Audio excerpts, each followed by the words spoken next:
B ಕೊಠಡಿಯ ರಹಸ್ಯ ಇನ್ನೂ ಬಯಲಾಗಿಲ್ಲ. ಅದು ಬಯಲಾದರೆ ಅದನ್ನು ತೆಗೆದವರು, ತೆಗೆಯಲು ಪ್ರಯತ್ನಿಸಿದವರು ಪ್ರತಿಯೊಬ್ಬರಿಗೂ ಆಪತ್ತು ತಪ್ಪಿದ್ದಲ್ಲ. ಜೀವಕ್ಕೂ ಕೂಡ ಗಂಡಾಂತರ ಇದೆ. ಇದು ದೈವ ಪ್ರಶ್ನೆಯಲ್ಲಿ ಜ್ಯೋತಿಷಿಗಳು ನೀಡಿರೋ ಎಚ್ಚರಿಕೆ.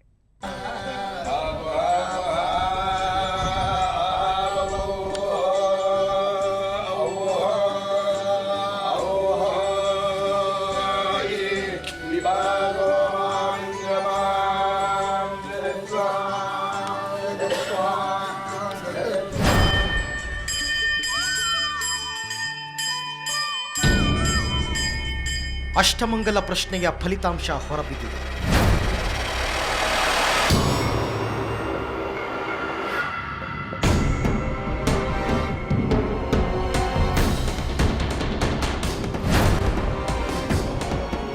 ಅದರ ಬಾಗಿಲನ್ನು ತೆರೆಯುವಂತಿಲ್ಲ ಎಂದು ಜ್ಯೋತಿಷಿಗಳು ಅಪ್ಪಣೆ ಕೊಟ್ಟಾಗಿದೆ. ಇನ್ನೂ ರಹಸ್ಯವನ್ನ ಒಡಲಲ್ಲೇ ಬಚ್ಚಿಟ್ಟುಕೊಂಡಿರುವ ಬಿ ಕೊಠಡಿಯ ಕುರಿತ ಇನ್ನೊಂದು ರಹಸ್ಯವು ಹೊರಬಿದ್ದಿದೆ. ಅದರ ಪ್ರಕಾರ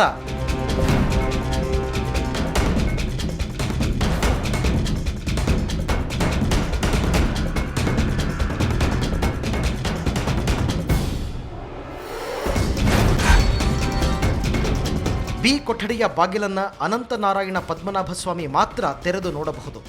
ಜನಸಾಮಾನ್ಯರಿಗೆ ಆ ಅಧಿಕಾರವಿಲ್ಲ. ಹಾಗೇನಾದರೂ ದೇವರ ಕಟ್ಟಳೆ ಮೀರಿದರೆ ಅಪಾಯ ತಪ್ಪಿದ್ದಲ್ಲ.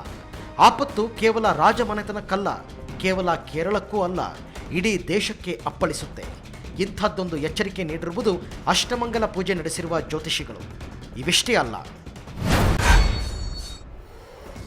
150 ವರ್ಷದಿಂದ ಮುಚ್ಚಲ್ಪಟ್ಟಿರುವ, ಈಗಲೂ ನಿಗೂಢವಾಗಿಯೇ ಇರುವ ಬಿ ಕೊಠಡಿಯ ಬಾಗಿಲು ತೆರೆಯಲು ಪ್ರಯತ್ನಿಸಿದವರಿಗೆ ಸರ್ಪದೋಷ ಅಂಟಿಕೊಳ್ಳುತ್ತೆ. ಬಾಗಿಲು ತೆರೆದವರು, ತೆರೆಯಲು ಪ್ರಯತ್ನಿಸಿದವರ ಕುಟುಂಬದವರು ಹಾವು ಕಡಿತಕ್ಕೆ ಸಿಕ್ಕಿ ಸಾಯುತ್ತಾರೆ. ಇನ್ನು ದೇಗುಲದ ರಹಸ್ಯ ಕೋಣೆ ಬಿ ಕೊಠಡಿ ದೈವ ಸನ್ನಿಧಿಯ ಶಕ್ತಿ ಕೇಂದ್ರ.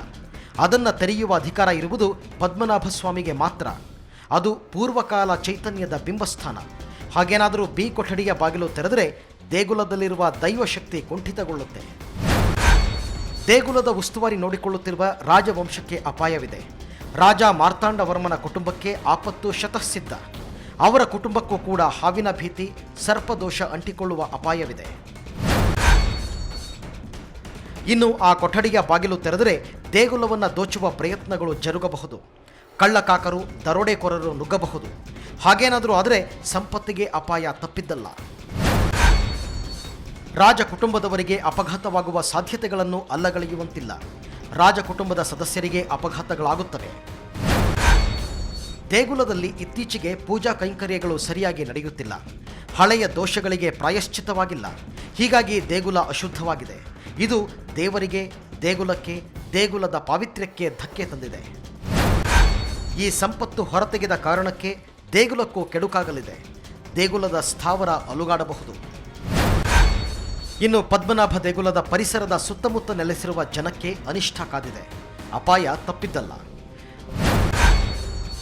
ದೇಗುಲದ ಆಡಳಿತದಲ್ಲಿ ಅವ್ಯವಹಾರ ನಡೆಯುತ್ತಿದೆ. ದಿನನಿತ್ಯದ ಖರ್ಚು ವೆಚ್ಚಗಳ ಬಗ್ಗೆ ಟ್ರಸ್ಟ್ ನೀಡುತ್ತಿರುವ ಲೆಕ್ಕ ಮತ್ತು ಖರ್ಚಾಗುತ್ತಿರುವ ಹಣದ ಲೆಕ್ಕ ಹೊಂದಾಣಿಕೆ ಆಗುತ್ತಿಲ್ಲ.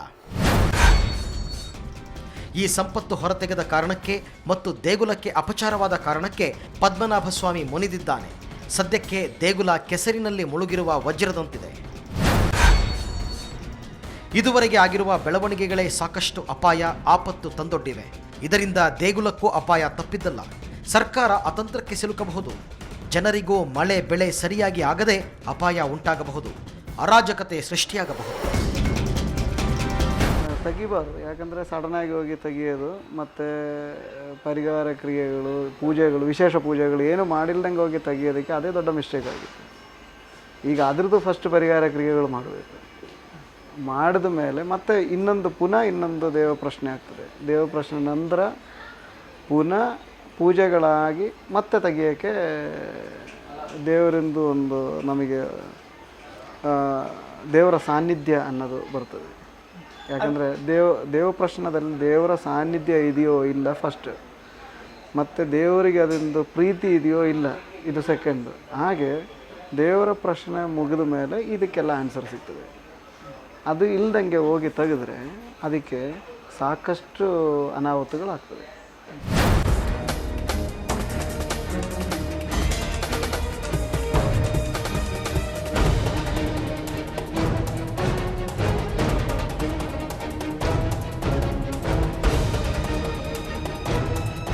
ಇದಿಷ್ಟು ಅಷ್ಟಮಂಗಲ ಪ್ರಶ್ನೆಯಲ್ಲಿ ಸಿಕ್ಕಿರುವ ಉತ್ತರ ರೂಪದ ಎಚ್ಚರಿಕೆಗಳು.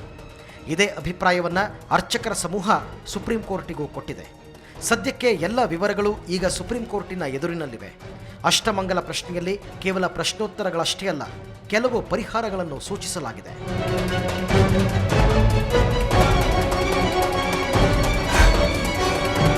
ಅವುಗಳ ಪ್ರಕಾರ ಈ ಆಪತ್ತಿನಿಂದ ಪಾರಾಗಲು ಪದ್ಮನಾಭ ದೇಗುಲದಲ್ಲಿ 3 ವೇದಗಳ ಪಠಣ ನಡೆಯಬೇಕು. ಋಗ್ವೇದ, ಯಜುರ್ವೇದ, ಸಾಮವೇದಗಳನ್ನು ದೇಗುಲದಲ್ಲಿ ಪಠಣ ಮಾಡಬೇಕು. 1,00,000 ತಿಲ ಹೋಮಗಳನ್ನು ನಡೆಸಬೇಕು. 24,000 ಮಹಾ ಸುದರ್ಶನ ಹೋಮ, 24,000 ಲಘು ಸುದರ್ಶನ ಹೋಮ ಮತ್ತು 24,000 ಸುಕೃತ ಹೋಮಗಳನ್ನು ನಡೆಸಬೇಕು. ಇವುಗಳಷ್ಟೇ ಈಗಿನ ಎಲ್ಲ ಸಂಕಟಗಳಿಗೂ ಪ್ರಾಯಶ್ಚಿತ ಎಂದು ಅಷ್ಟಮಂಗಲ ಪ್ರಶ್ನೆಯಲ್ಲಿ ಹೇಳಲಾಗಿದೆ. ಇವುಗಳನ್ನು ಸುಪ್ರೀಂ ಕೋರ್ಟ್ ಪಾಲಿಸುತ್ತಾ ಕಾದು ನೋಡಬೇಕು. ಇಲ್ಲಿಗೆ ಬರುವ ಭಕ್ತರ ಪ್ರಕಾರ ಪದ್ಮನಾಭ ಸ್ವಾಮಿ ಸುನಾಮಿಯಿಂದಲೂ ಪಾರಾಗಿದ್ದ. ಅಂಥ ದೇವರು ಕೋಪಗೊಂಡಿದ್ದಾನೆ. ಆಪತ್ತು ಕಾದಿದೆ ಎನ್ನುತ್ತಿದೆ ಭಕ್ತವೃಂದ.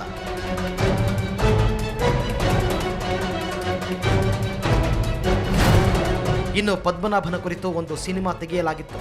ಅದರಲ್ಲಿ ನಮ್ಮ ಅನಂತನಾಗ್ ತಿರುವಾಂಕೂರು ರಾಜನ ಪಾತ್ರದಲ್ಲಿ ಅಭಿನಯಿಸಿದ್ರು. ಆ ಚಿತ್ರದ ಕಥೆಯನ್ನ ಮುಂದಿನ ಭಾಗದಲ್ಲಿ ನೋಡೋಣ.